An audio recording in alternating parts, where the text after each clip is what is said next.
ฮัลโหลสบายดีทุกคนสบายดีมื้อนี้วันศุกร์วันที่19 เดือน 6ทางบ้านข่อยทางเฮือนแม่บ้านข่อยสิมาอัปเดตมักปีหน้าบ้านข่อยให้พวกเจ้าเบิ่งเด้อว่ามันมีจักหน่วยปีนี้ข่อยเอาไปกิน2 หน่วยละ เอาไปเฮ็ดซาซินหมูเอาไปเฮ็ดอันนั้นกินแต่ว่าสิเอามาให้เบิ่งอีกมาเบิ่งกันว่ามันสิมีจักหน่วยมานับช่วยข่อยเด้อข่อยละสะอ่อนเด้สิมาให้เบิ่งน้ำกันสดๆร้อนๆหน่วยที่ 1 หน่วยที่ 1พี่น้องงามเห็นบ่เป็นมักปีมักอย่างนี้แล้วก็สะอ่อนเพิ่นเด้หน่วยที่ 1แล้วก็ต่อมาเนี่ยอันนี้ก็จะเป็นหน่วยที่ 2หน่วยที่ 2ปลอมปอมเป็นแล้วก็มาอีกทั้งใดทั้งนี้อันนี้หน่วยที่ 3อันนี้หน่วยที่ 3กำลังพอมปิ่มมานบ้านเฮาก็เอิ้นมักปีขึ้นนั้นแท้เนาะบ้านเฮาก็เอิ้นมักปีมานน่ะเนาะหน่วยที่ 3มันบ่นับสวยข่อยเด้อ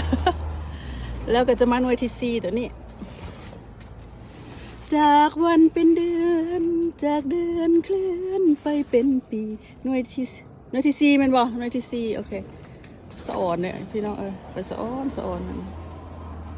งามข่อยน่ะแพงได้แบบแพงบ่อย่างเด้อข่อยสะอ่อนว่าแบบว่าสิ่งที่เฮาปลูกบ่ว่าแต่พืชผักอีหยังก็แล้วแต่เฮาปลูกแล้วบัดนี้มันได้รับมากรับผลหรือว่ามันออกมาแบบนี้หั่นนะเฮาภูมิใจเด้พี่น้องซุมเจ้ามีฮอดตัวหอยหลายหอยนี่นะแต่ก่อนบ่มี 2-3 ปีมานี่มีหอยหลายนั่นเด้มักปีค่อยงามเด้สอนเด้หน่วยที่4เป็นบ่โอเคบัดนี้ แล้วก็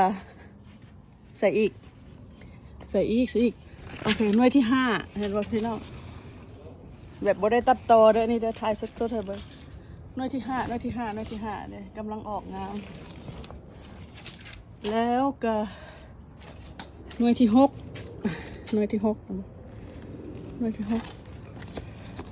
อ๋อ6 หน่วยปีนี้เป็น8 หน่วยแต่ว่า2 หน่วยแม่บ้านเอาไปกินแล้วคือเคยบอกพวกเจ้าแล้วแต่ว่าก็ตองก็งามได้พี่น้องเอ้ยพอได้เฮ็ดขนมเฮ็ดมอกไส้แบบประจำวันก็เลยทายมาให้พี่ให้น้องได้เบิ่งได้เห็นน้ำกันว่าความอุดมสมบูรณ์ของอันนี้ขนาดว่าปลูกอยู่เมืองหนาวได้พี่น้องเอ้ยอยู่ซีแอตเทิลนี่นะวอชิงตันสเตทนะบอนคอยอยู่นะบอกทีแต่เพิ่นก็ยังงามยังเป็นเด้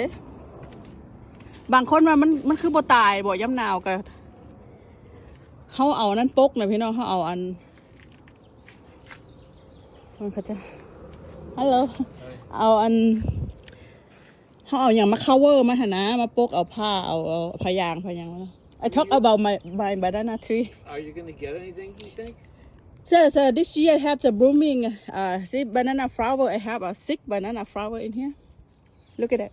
You see that? Oh yeah. Yeah, and see in here too. Oh, that's cool. Yep. Is this the first time? No, every year. Every year? Yeah, but this year I got the 2 dozen egg. Yeah. Yeah. Yeah, I'm so happy for that. Yeah, maybe it's because it was been so warm this year. Yeah, right. Okay. Thank you. ก็จะมาแปลงทางหน้าบ้านนะจะประมาณนี้พี่น้องไปก่อนเด้อ ก็จะประมาณนี้พี่น้องประมาณนี้ถ่ายมาให้เบิ่งเห็นสดๆน้ำกันว่ามักปี มักปีหน้าบ้านค่อยจังเลยสิว่าเป็นวิดีโอเก่าก็ว่ากันไปบ่แม่นเด้อวิดีโอใหม่ปีนี้นี่แหละปีนี้มื้อนี้วันศุกร์มื้อนี้นี่แหละอากาศบ้านข่อยก็ร้อนเด้ร้อนเป้าแล้วก็เว้าอีกแต่ว่าหน้าบ้านข่อยหันจะมีเขาจะมาแปลงทางแปลงเอาทรายเป็นแก๊สเป็นอีหยังหั่นนะใส่เด้แปลงทางมื้อนี้เขาเจ้าบ่มาแต่ว่าแต่ละมื้อหันเต็มเลยแต่วันนั้นโอเคพี่น้องเอ้ยไปก่อนเด้อขอให้ทุกคนจงมีความสุขแล้วก็ขอบใจที่ว่าเข้ามาแวะมาทักทายหาแม่บ้าน ไปกันนะพี่น้องบ๊ายบาย